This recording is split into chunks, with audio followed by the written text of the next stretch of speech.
Steve, just you're muted, so nobody can hear you. Oh, sorry about that, everybody. Let me kind of restart there. So this is our 2025 R3 release webinar. I'm going to go ahead and go over this list of things today. We'll try to go through here quickly, get everything done within about an hour or so. So we're going to talk about survey enhancements and the changes we've made there.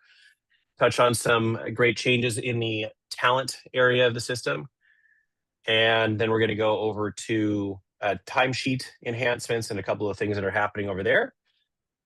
And HR enhancements, see those things great right there. And then finally, payroll enhancements. So let's go ahead and get started on the survey changes. What I'm going to do is actually go into the settings, because what we've done is made surveys a lot more powerful than they are, or they currently are now in the R2 release. So you'll see here under employee engagement, we have a new name for it. It used to be called ENPS. Now we've renamed this to be surveys. And you can see right here is an example of the surveys. So you can see I've got a couple of them running. Now, if you have any existing surveys that are running the ENPS ones, those will not be touched. They'll still run as they were before. But the new ones do have a lot more options. So let's go ahead and look at what the new ones have. I'm going to go and click add, then I'll show you what one looks like when it's actually configured. So, of course, we have the name of it. We do support multiple languages now, so you could put the various questions in there in multiple languages. So you'll see I could choose different languages if I want questions in several languages. The description of it, this will show in the full screen view of the survey when we're looking at the survey. The start data is nothing new, but what we do have is the end date is now an optional thing. So you don't have to put an end date in there if you want to have kind of an open-ended, let's say, you got a new hire one and it's, for all your new hires, but you don't want to end it every year or every quarter or something like that. You want to just keep it going and, just keep an eye on it, on the analytics of it and things like that. So that's what's available there is a blank end date if you want to do that. Of course, if you want to continue doing an NPS survey, you could check that off. That will allow you to do the Net Promoter Score calculation. The template options. So what this allows you to do is, we'll get into the analytics, but that's where you can compare one survey to another one of the same template. So you might want to have an annual survey and you want to use that every year. So you can compare the results from last year to the results from this year. And so that's what the template allows you to do. So you could create a template, you would just check this box. And of course, a lot of things go away when I make it a template. And then on the subsequent ones, you can go ahead and say, yes, use that template. And that'll use all the same questions. So that's what it's doing, is it's making sure all the questions are the same so that you can compare. Obviously, if you had different questions, you can't compare. All right, we have new options for confidentiality. So previously we had anonymous and not anonymous. Now we have a little mixture of this thing. So anonymous is truly anonymous. You don't know who's who on the survey. You can't see anything like job titles or departments or other ways you might want to analyze the data. So it is more generic as far as the reporting is concerned. You can't slice and dice the data. And then when you get into these other options, of course, not confidential, means you can see the employees' names and all the detail about the employee if you need to do that. And then we have these mixtures here of confidential and mixed.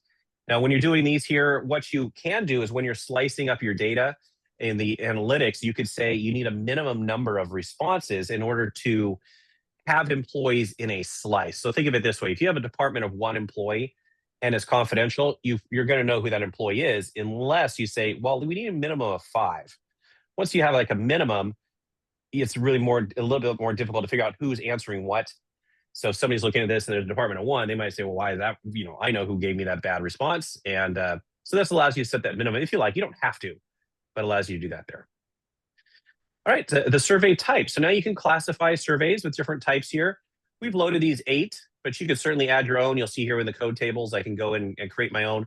So these 8 will be there to start, and you can add, edit, delete as you see fit. All right, which employee group needs to take that. And then we also have notifications. So we had notification date before, let everybody know, a survey is happening. But you can also now remind people maybe 2 weeks after it starts or something like that, that they need to complete the survey. All right, so that's what that allows you to do. You put in a number and you choose like days, weeks, or months. All right, let me show you some examples of questions. So I'll go into one where I have it set up so you can kind of see what one looks like. So here you can see we have different questions going on with this one here. So rank allows you to set up a list where you can reorder them from most important to least important. So if you give them, 5 choices, they can put them in whatever order they like to rank them as far as what's most important. I'll show you what that looks like when we get into the sample of this. Rating scale. So if you're familiar with rating scales in performance reviews, it's similar to that, where you can have a scale of, let's say, like 1 to 5 or 1 to 10 or something.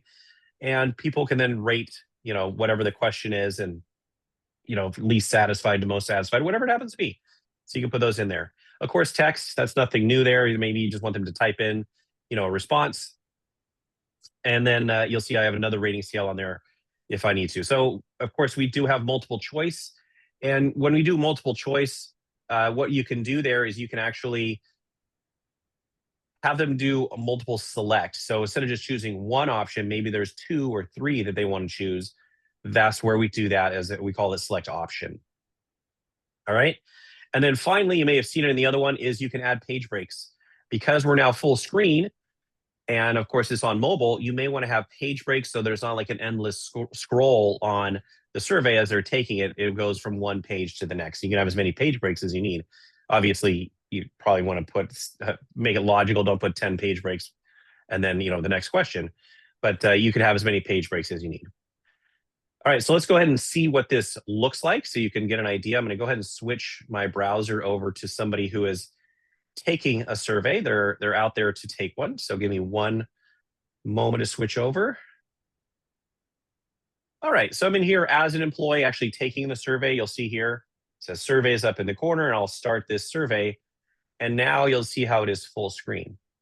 So there's the description of the survey. It's letting me know my answers are not confidential. If it was anonymous or something like that, it would let me know what's going on there. Here you'll see an example of that ranking. So I can say, what is the most important thing, the following aspects of my employee experience important? So you can say, maybe company culture is second, work-life balance is first, career growth is third, whatever order you want to put those in when you're taking the survey. And then this is an example of a page break. I'll go on to the next page. And of course, I can go back to the previous one if I want to change my answer. Here's an example of a ranking. Or not a ranking, excuse me, a rating scale. So I've got very dissatisfied, somewhat neutral, somewhat satisfied, and very satisfied. So you could go ahead and see how this is basically like a 1 to 5. All right, text one, pretty straightforward. More free, let's just say more PTO. All right. And then another page break. Here's an example again of a rating scale. This one is a 1 to 10. So, just another one here. Go ahead and do that. What do I enjoy most? You say, the friends I made along the way. All right, so good example of how that works here. Like I said, I could go back to previous pages and see that. Now, I've got 2 per page here. You can certainly have more if you need to. If you want to kind of group them together, you could do that. And I'll go ahead and submit this one here so I can show you the next aspect of this, which is the survey analytics. So I'm going to go ahead and switch back to my administrator. And you'll now see, as it switches back under reports, there is a new option here. Right above the 9-box grid that we added recently is survey analytics. Now, in order to have the survey analytics, of course, you need to have answers to your survey. You can't analyze something with no answers. So if you just started the survey today and nobody's taking it, you won't be able to see that survey here. As soon as you have at least one answer from any one employee, you'll then be able to do this right here. All right, now you'll see here comparison. This is where if you were using those templates, you're going to compare the 2025 results to the 2026 results. That's where you can compare that. I don't have this set up as a template and a comparison, so I can't check that box. All right, here I may want to look at only a certain group of employees. So I give that option there. Here I could choose how do I want to slice the data. So I've given a number of different options in here on how I want to slice the data. Let's just go to department as an example. I could choose to show the employee name or not. Now, if it was anonymous, I would not be able to do this, or confidential because it's not showing the name. It does hide the name in those situations. This would not be an option. Kind of like this, it's not an option. All right, so here we can see now I only had 2 of them that actually could be scored, because if you think about it, text, you can't really score the text out there. But what it's showing is all employees, my overall score is 83 for how satisfied am I. And then on a scale of 1 to 10, how much like I'm going to recommend, we're getting a 93. And then it's broken down by department. So I can see like which department is giving me whichever score. If I did hit show employee name, I could actually click down and see where they lie in the different departments here and the scores that they gave. So I'm able to see that if I need to see that detail. Of course, the detail wouldn't be there if it was a confidential or anonymous survey. All right, and then, you know, if I mix it to some other one here, I've got different job titles, maybe different work locations. You can go ahead and analyze that however you like. Okay, so that is our survey enhancements. Of course, this is available on the mobile app, as I showed the QR codes there in the beginning. If you are using surveys and somebody happens to be on mobile, they could do that there. We're going to go ahead and put a poll up here so that we can get your thoughts and feedback on the survey analytics.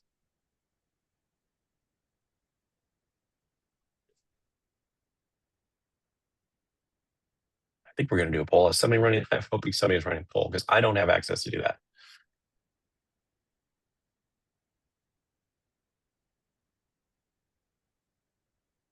All right, and it looks like our poll is not working. So I'm going to go ahead. Oh, yeah, I'm going to go ahead and just real quick mention, of course, the chat and the Q&A. So if you do have any questions, you could go ahead and ask those questions in there. I do see the question about, is the survey feature available in the app? Yes, it is.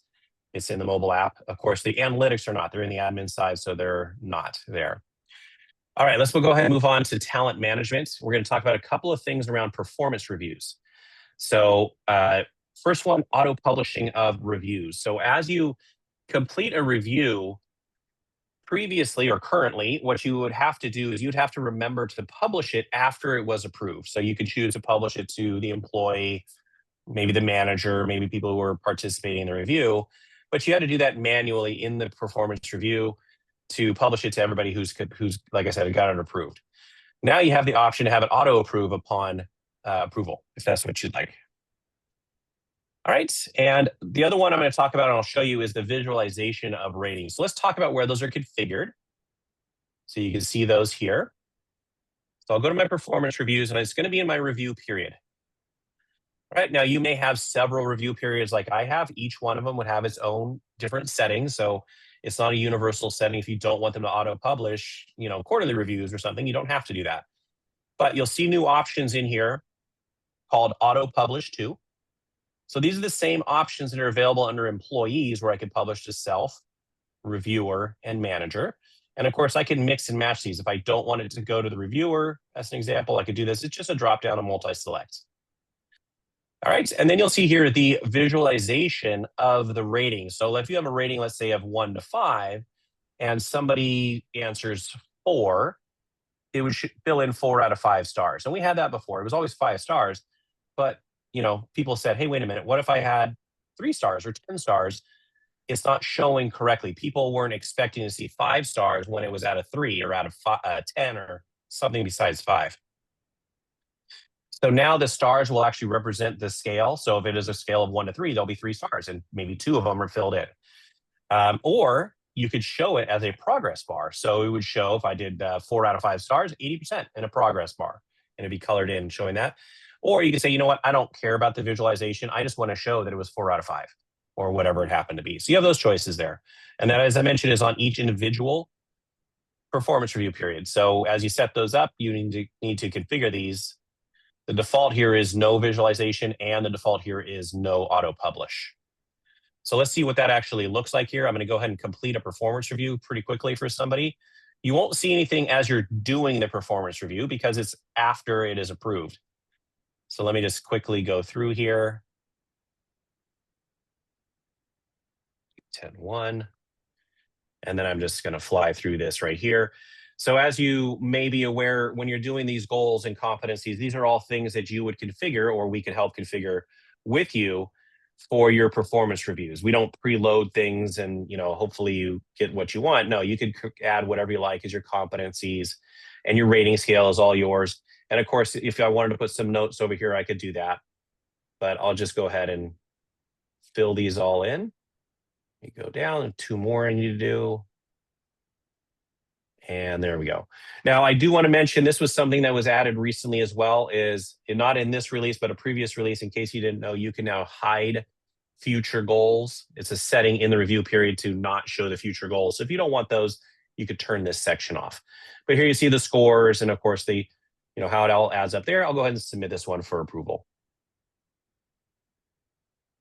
All right, now I luckily am the approver. So I could go in and approve this because I want to see what it looks like when I go to auto publish this. So I'll just go ahead to Fred's here and I'm just going to quickly go down and approve this. Now you probably spend more than a few seconds doing that, but now it's going to be available for me as the reviewer to be able to see if Fred logged into his self-service, he'd be able to see it because I set it to auto publish. So I come over here, I go to my team reviews.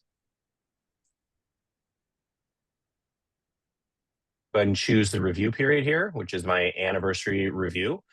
And it was Fred Gross. So let's go down and find his. Here's the one from today.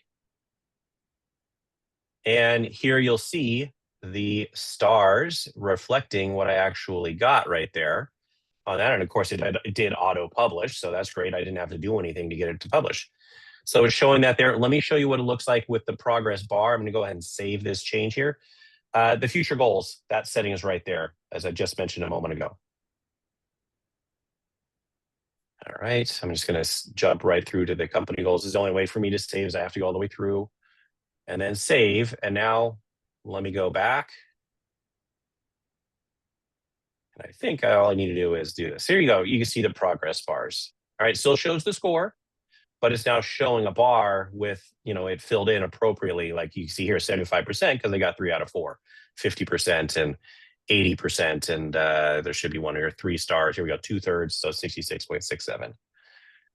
All right, so you can see how that is showing those there and how you can now visualize the score. So that is in performance here with the auto publishing and the visualization. We'll talk very quickly here about attachments to offer letters.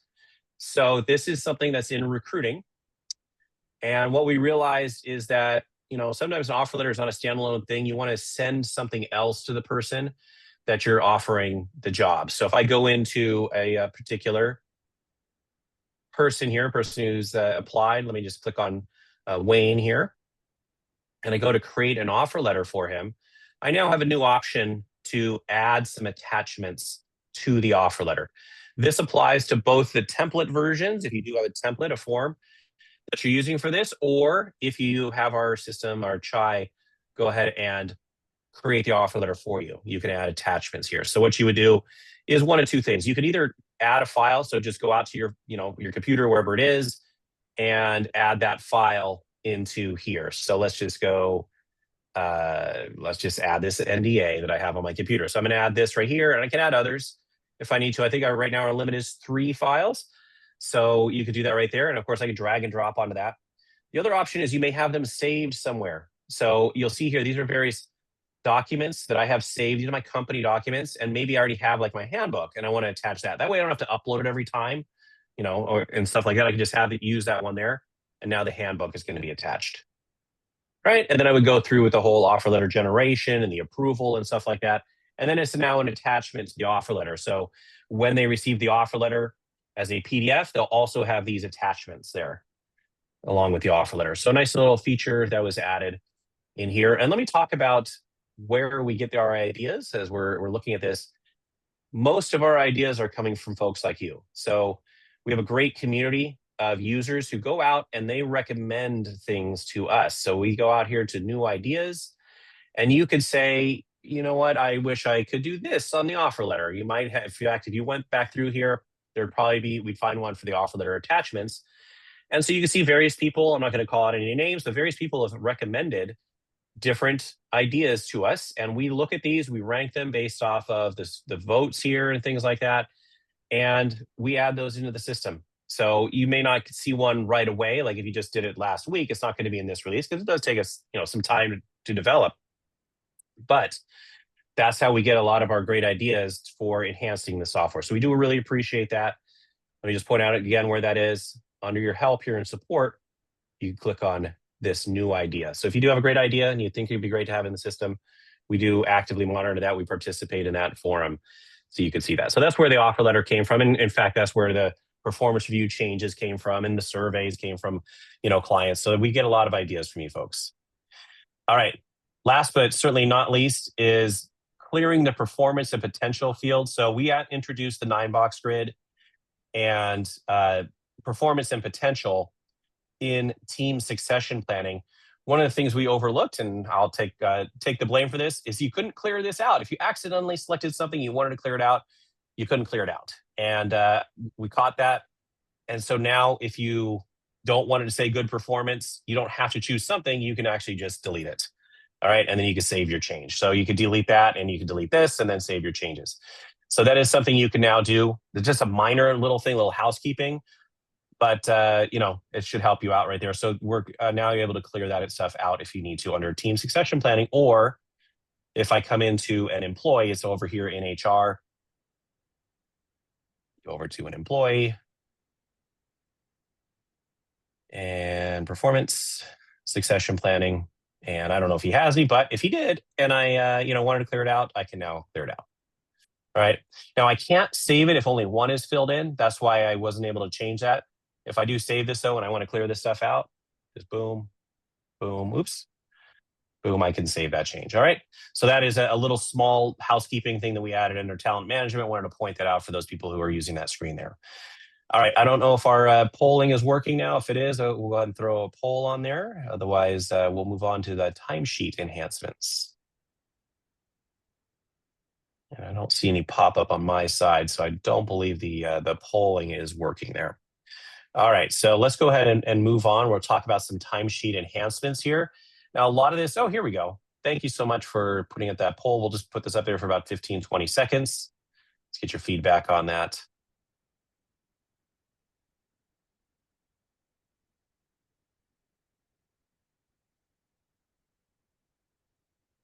Thank you so much for putting that up there. And I think we can end the poll now. There we go. Thank you. Thank you so much. All right. So let's go talk about some timesheets enhancements. Now, a lot of these are having to do with clocking in and out and things like that. So you'll see here enhanced geofencing with possibly required notes, signing in out signature requirements, and there's a report, enhanced attestation, custom meal break messages, and then some summaries on and printing of those timesheets. So let's talk about these first four. Of when people clock in and out, maybe we need them to provide a little bit more feedback than just clocking in and out. So enhanced geofencing. So what we've now added to geofencing, if you're familiar with this here, is when you go to a work location, you may want to say where this is. All right, so here I have this geofence, and I might want to zoom into that exact location and draw a little shape around whatever it is. So I'll just make a shape here. All right, so there's an example of a geofence. So you could set those under your work locations. Here you'll notice require notes if they clock in outside of the work location. So this only works, of course, if you allow them to clock in outside the work location. So this needs to be checked.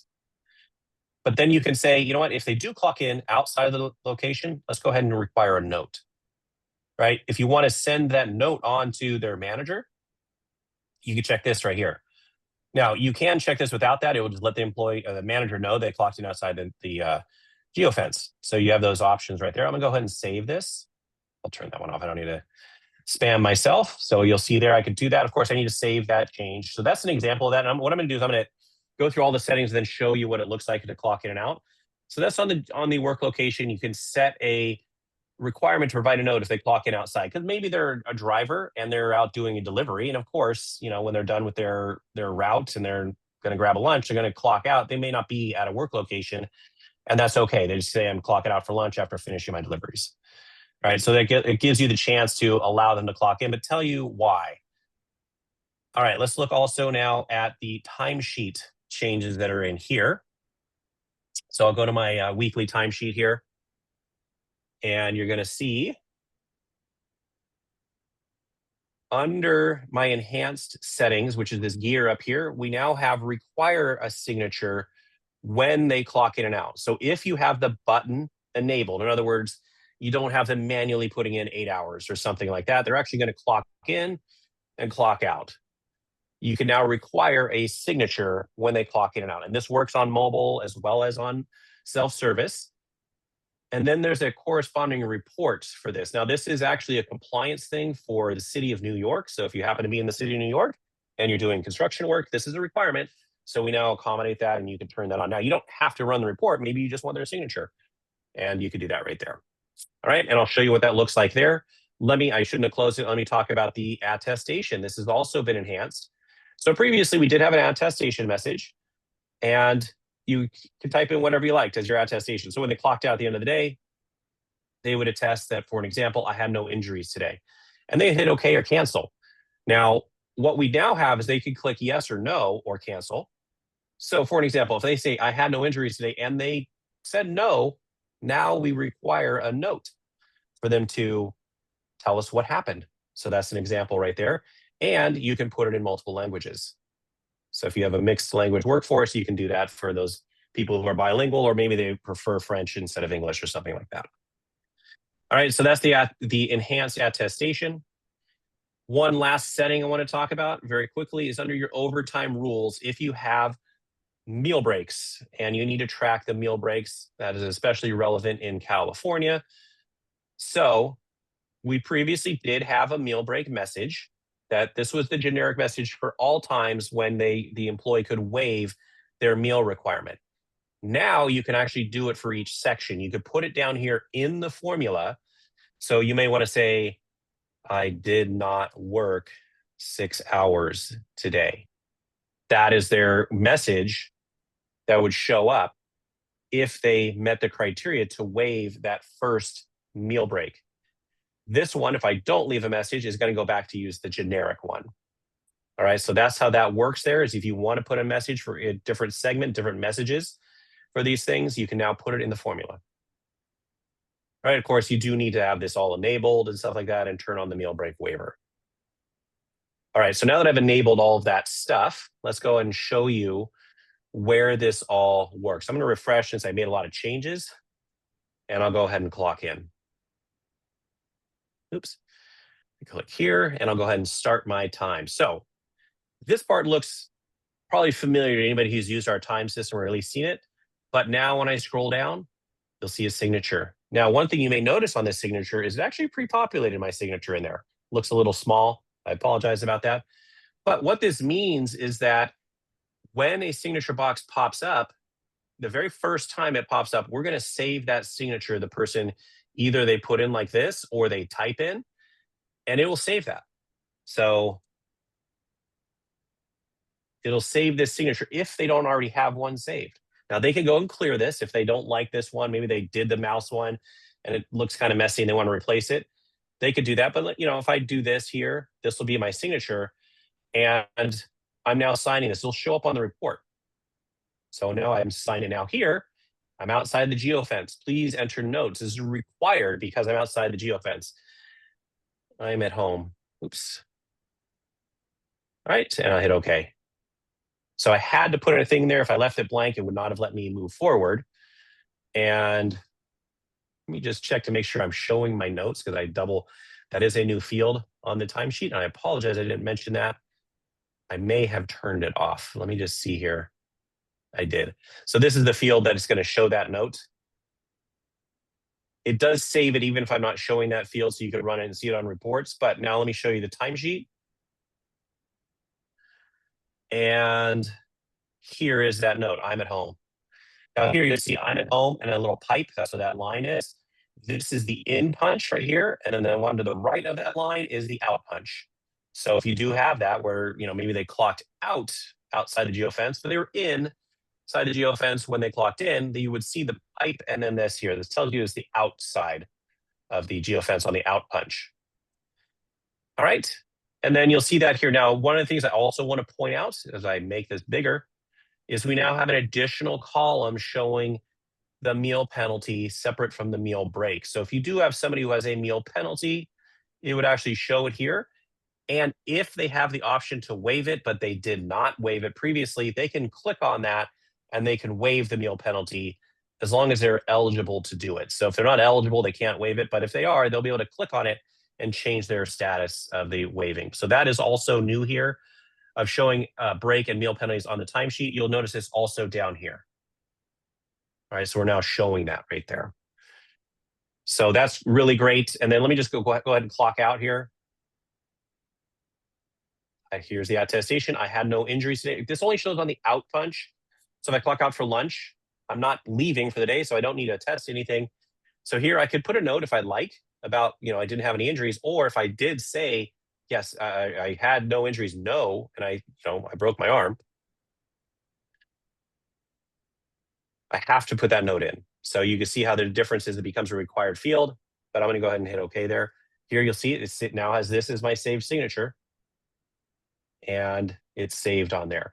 Let me show you very quickly that report I was talking about. It's under your HR reports and time and attendance, and you'll see here it's called Employee Daily Sign-In Log. As I mentioned, this is the compliance thing for the city of New York. So it is run by day. You could use it for anything you like, but it's going to show the signatures for those employees and the times that they clocked in and out.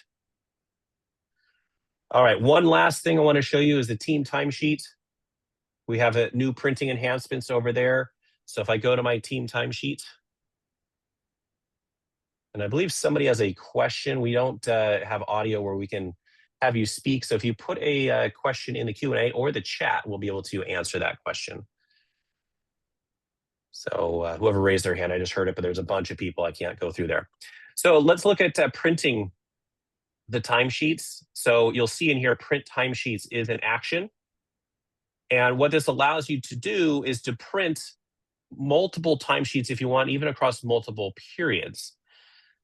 So I have one period there, and it's going to print all these timesheets for whoever I'm looking at. Probably should have limited this to maybe a smaller group because I've got like 200 timesheets. But it will print all these timesheets for these folks here. If I went to my options and I put in maybe the month of September, it's not too bad. It didn't take that long to print. But I put in, let's say, the month of September, and there was multiple weeks there, of course, but I did a smaller group, maybe just like the accounting department. It will print, for that smaller group of employees. So that's the new report there. Here you can see what looks like mine's 197 pages.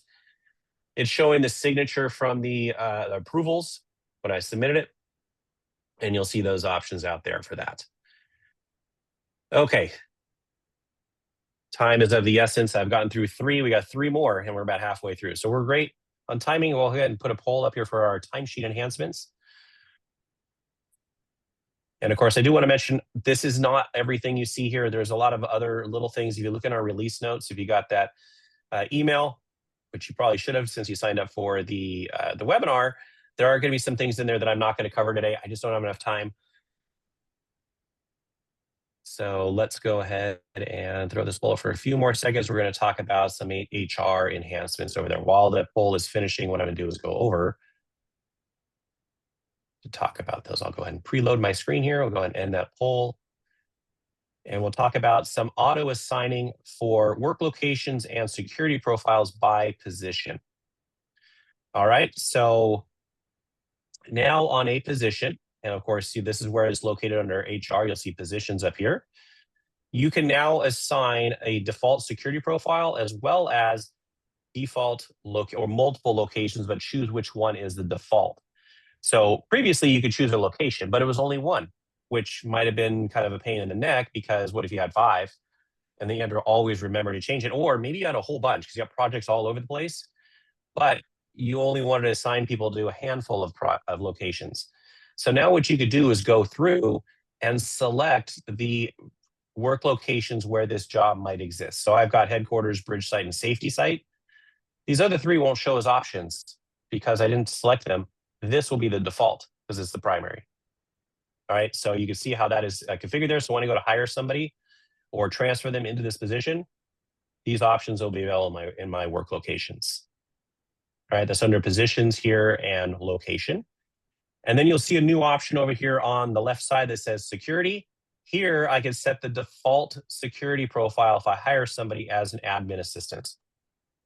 This is on a position by position basis. And of course, it is also by employers because employers are assigned to, or excuse me, positions are assigned to the employers.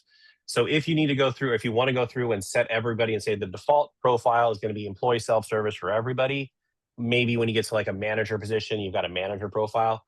You can add one or more, very easy. It's going to show your existing profiles, and you can select, the one you want, or multiple like that. And that will be the default when you hire somebody. It doesn't mean you can't change it. You might add or remove or whatever. That's certainly possible when you go ahead and assign them as a user, but this will be the default. All right, so that's the auto assigning of work locations and security profiles. The next one is a little bit more conceptual because I can't really show it too much. You can't see the work that's happening behind the scenes. But the geocode, if you're familiar with that, when you go ahead, you add employees, especially through like a mass hire event, or you do an import of employees, we now have more accuracy as far as the geocode is working, as well as when you're searching here. Because if you have, let's say a big city, or you got a zip code that covers a wide area that maybe is multiple cities, when you hit select here, previously you may have seen several different places over here because it didn't know which zip code or which city you were in. So now we provide the city and the zip code to the service, and it is more accurate as far as finding the geocode. So that is a nice new enhancement there if you need to do geocodes because you're doing payroll. All right, let's talk about leave of absence. This is one of those things. We've added leave of absence a number of years ago, and we've kind of gone back and forth and had a little bit of confusion about the estimated end date versus the actual end date. And what do we do when we cross over this date, but there's no actual end date? So what we used to do is we would say, oh, it's now November 1st, they're active, because their estimated end date was October 31st, and nobody ever went through and changed the actual. So they were automatically changed to active. Now we've changed that so that it will still have them on a leave of absence if the actual end date is not populated. All right, so this is basically for informational only. It of course shows on reports and stuff, but unless this person actually has an end date in here and the actual end date, they will still remain on leave. All right, one other, a couple more things under HR I want to talk about. This one is in the settings of benefits. So when you're setting up your benefit plans, sometimes you need to say employee plus one, employee plus family, and things like that. So you want to set a minimum number of dependents who need to be enrolled. So here's an example. I've got employee only, employee plus one. I can now say that they must have at least one dependent for them to, use this. If they use this option, they must select at least one dependent. Now they can select a spouse or a child, but they have to select one. All right, and then the same type of thing with family. I might want to put that they require two. All right, so you can build that into your options there, and that will force the employee to select the right numbers in there. Now, if they've got 4 children and they only select 2, we don't know that they should have selected 4. But if they selected 2, that is a minimum that I set out here, and so that does that right there. All right, so that's a little option in there for benefits. Hopefully help to make open enrollment a little cleaner. And finally, not least in HR, I put under HR, is under scheduling, actually. This is an area where we've made a lot of changes over the last several months, several releases. One of the things that we now have out here is the ability to do the assignments and view the shifts in self-service as a manager. So you don't have to give people access to the whole scheduling module just to do scheduling. They can now do it in self-service. And so that requires a little bit of configuration. What that means is you go to your shift group, let's say shift group A here, and you can assign one or more managers who get access to this scheduling. So Gary, Helen, and Judith, all 3 of them, when they go into self-service, they would be able to see this shift group. So this new setting is available here, very simple. You can add or remove as necessary. And then what that means is if I go to self-service, I now have team schedule right here. And I can see the schedule here in self-service. I can do the scheduling in self-service if I need to. So I don't have to give access to the scheduling module. That caused some problems where sometimes people would update the wrong shift and stuff like that. So we've now moved this over here and put some security behind it. So you have to get access to that specific shift. Now you can of course be assigned multiple shifts. That's not a problem. But If I am in charge of one shift, I can assign that to just this one user.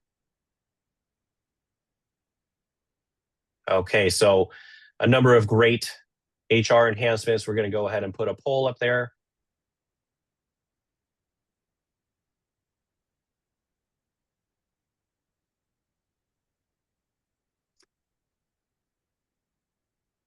Again, we do want to thank you for attending today, as well as for your ideas. These have come from you. Most of these do. I'm not going to say everything comes from you, because we, of course, have our own team that are working on enhancements. However, your feedback is vital in improving the software and making it more useful for you, because you're the ones at the end of the day who are using it.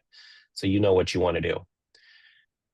Okay, so let's go ahead and talk about a few different payroll enhancements. Now, there's one more I actually didn't put on here I do want to talk about, because it might apply to somebody or multiple people in this webinar today. But first off, we're going to talk about expense reports. So when you're doing expense reports, it's really useful to be able to see that it was paid and when it was paid. So that is something that we have now exposed, so that you can see that on both the admin side as well as in the self-service. And then we also added where you could have the payment methods total up. And let me show you what I'm talking about here. So when you go to my expense reports, and here you'll see a checkbox showing that it was paid as well as the pay date. So I can see when I was paid for this expense reimbursement for going to this conference.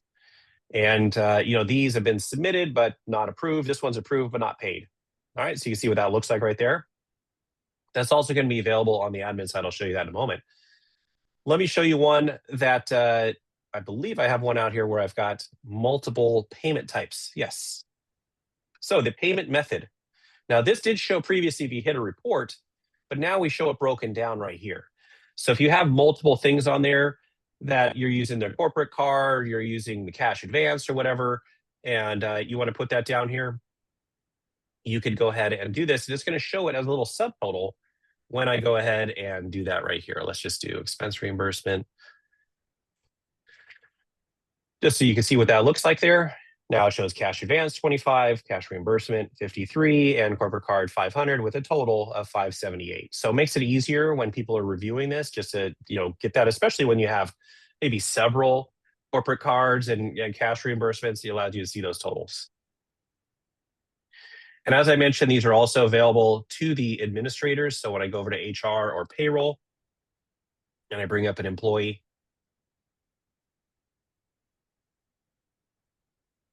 let me just bring up Gary, because he's the guy that I know has several. Oops.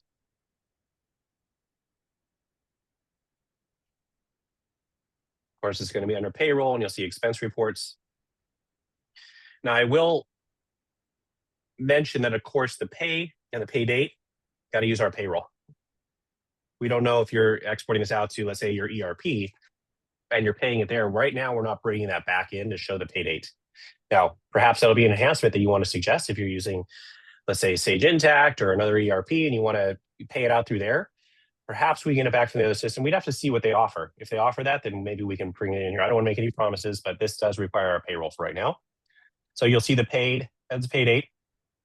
And then here's the one that's not submitted, because I know this one has different categories. There are the different payment methods.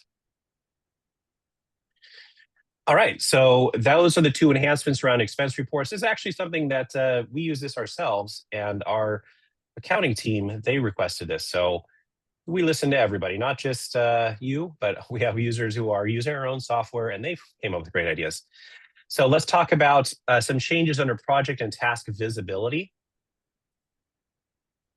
So now under projects, and I'll show you under tasks as well, when you set up a project, or maybe this gets added from your ERP, you now can choose, if you do not want it to share somewhere, you can say, you know what, I want it to only be on my timesheets, time off, and commissions. I don't want it to be on my expense reports, or vice versa. Now, it could be on both. It could be like this, but maybe this is not one where you're ever going to have any expenses against it. You could do this, and it would only be available on the timesheet. All right, so that's a new feature that's available under projects. And I can go ahead and save that, as well as under tasks. All right, so I go to tasks. Let's say I go to this one here. Same option for show in. All right, so if I do this only is in the timesheet like that. All right, so very, very simple little setting there on your projects and tasks to determine where they show or they do not show based off of what's selected there. All right, now one last one I want to talk about is, and I should have put it on the list, and I apologize I did not, is sometimes you need to use payroll but not have it actually tax people. So this comes up from time to time, and previously you could mark somebody as exempt. However, what it did is it still recorded the taxable wages. All right, so that was a problem. So now you have the ability when you're going in and you're running a payroll batch of choosing the calculation method here called bypass tax calculation. So what that would do for the entire payroll batch here is it would say, we're not going to report any wages, and of course, no amounts are going to be reported here for this payroll. All right, you can also do this for an employee. So if you need to do this for an employee, maybe they're completely exempt from a tax for whatever reason that happens to be. And I don't know if this person has federal taxes, but let's just say that she was exempt from a tax.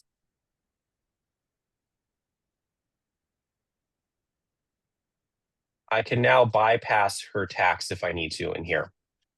All right, so instead of just claiming exempt, which would still record in the system the taxable wages, but it wouldn't withhold anything, I can now mark her as bypass her taxes. So put this on here and bypass, and it will not record any taxable wages or tax amounts. All right, so as I mentioned, I forgot to put that on the list there, but I do think it's important. And we still have some time to talk about our data grid enhancements, but let's go ahead and put up a poll for our payroll enhancements.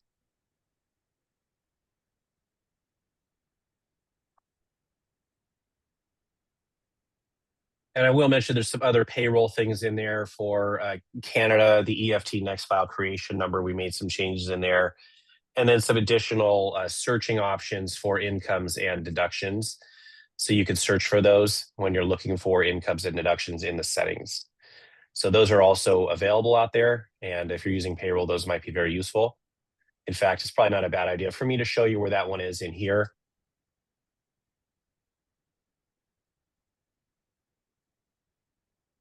You'll see I can add additional columns in here and I can search for those. So if I have a certain label I'm looking for as an example, I can now search and add that column on there if I need to do that. All right, the same thing applies under incomes. All right, let's look at data grids. So if you're familiar with data grids, now in my system, I apologize, I just realized I renamed it to ad hoc reporting, but this is data grids. You may know and you may see, and maybe you created or somebody who you know, like IT or something, created a SQL data grid for you to grab data out of the system. And it was able to get a lot of data that maybe you didn't know how to get before. Now what you can do is you can actually go to one of the module or table ones and you can convert it to SQL. So let me show you how that works here. So if I go into this one called Employee Info Division, and I go to my edit, I will have a button here to convert this to SQL. So this is actually happening behind the scenes. You just didn't know it, in that we actually use SQL or SQL to grab the data from whatever tables this is using right here. When I hit convert to SQL, you'll actually be able to see what that looks like and the stuff that was written here. Now, I do understand this can be a little confusing to some people. For the people where it's not confusing, or if you want to learn this, this is going to be great because you can do a lot more in SQL than you can, let's say, in the module or the table. So you'll see there, it converted everything that I was already looking at into SQL or SQL, all those different columns are there. And I can easily come in here and I can move things around. I can now also select other columns if I want to. You'll see it's telling me where it's coming from. This is actually a view called HR Employee Assignment. Sometimes there's tables or other views. This one is the filter. So it's where rate unit equals hourly. All right, and here's the sorting, first name ascending. All right, so that's what this is telling you about. I'm not going to go teach you SQL today. However, it's going to run the exact same report. All right, so but now it's in a SQL format. And of course I can save this. So I might call this, what was it? Employee division SQL. Right, and of course the categorization, we've had that here for a while, where if you want to categorize that. Excuse me, I don't know why my computer is typing really slow. Did this to me the other day. All right, so now that is in SQL, and now you may have seen an option there when I go back to the previous one for variables. So this is where you can, instead of typing in hourly, you may want to set variables over here where you type in the different things. So let me show you an example of how that looks. I'm going to add a variable. I'm going to call it rate unit. All right, I'm going to tell it what data type it is. So this one's going to be text, but it could be other ones. So maybe I was doing something with a date or a number or something. All right, and then this is the value. So think of it as like this hourly right here. So I could type hourly.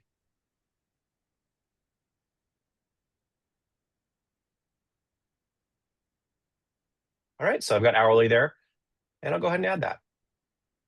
So now I've created this new variable. You'll see it actually right here. Now I can come down here and I could actually say, rather than typing this here, I'm going to go ahead and use this variable. So this is actually very useful for the technical folks. You'll understand the use of this. Here it is in here. I could select this one. Oops, I think I clicked the wrong one. You'll see here it's in orange because I was not using it at first. Now I am. And now it's going to run the same way because I have this variable here of hourly, but I could easily type in salary. So this allows me to see on the side the different filters I might be using, or where, as we call it in SQL. So you could use that right there. All right, now I could also, put it up here in the select and things like that, or I can even order by it. And now it's going to run the same way. All right, now that's really great for those folks who need to do very technical stuff in data grids. Let's also talk about our new export options out here. So previously we had Excel and CSV. What we've done now is under both CSV and the new text option is you can tell it some different options out here for how you want to format the data that goes out. Maybe you don't need a header record because you're just dropping this out. You're going to import it into some other system. They don't need the header record. You can say, let's just go ahead and hide that. We're going to go ahead and quote any fields that are text because perhaps there's a comma in the text and that might throw it off when I'm doing a comma separated values. So we'll put quotes around those fields. And here, of course, because I'm doing CSV, it is a comma, but I could change it to something else. If I was doing like semicolon or period or whatever, I could actually do whatever I like as far as the delimiter. All right, and then it's going to export this. Now the same options are there under text.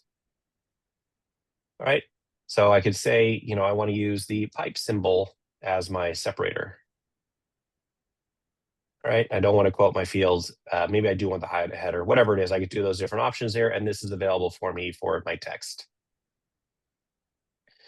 Now you don't see it, but it did export out. Now it also used the report name as the file name. So it doesn't just export out as datagrid.txt. It actually exported it out as employee division SQL.txt. So that's really great as well. And that we now use the report name as the file name. Now, of course, if I had several downloads of the same name, your system might add a 1, 2, 3, etc. We can't control that if you have multiple downloads, but it does use the report name rather than just a generic data grid. All right. One last thing I want to mention is under the task scheduler. So if I come down here under my task scheduler, you can use the SQL variables in your task schedulers if you want to do that. So if you want to have a data grid in a task schedule, you need to export out this data, have it emailed to you or something like that. You could do that right here. So I could say that every week, I need my employee division report. Of course, I'll make it active.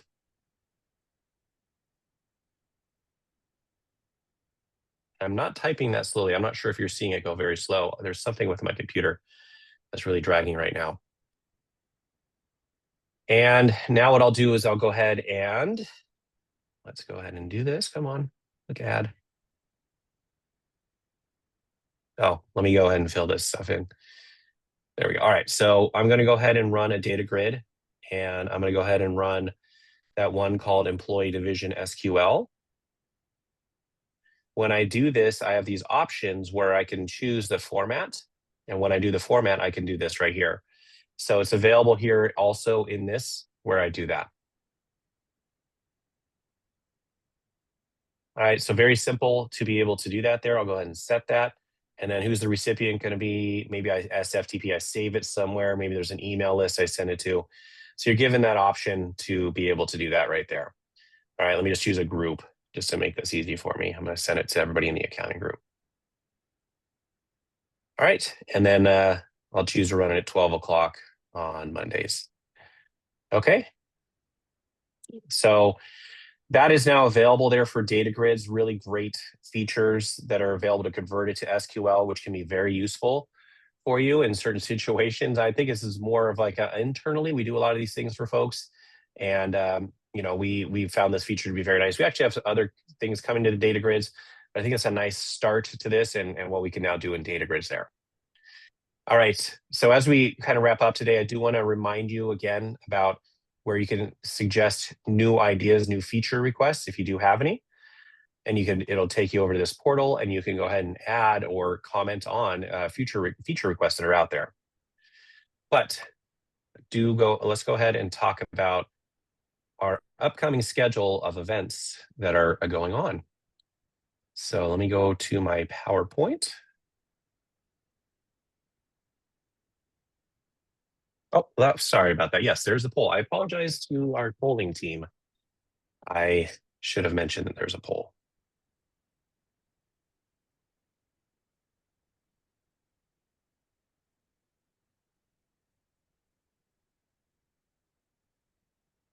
So as we're wrapping up here, I do want to point out again, our release date is the 30th of October.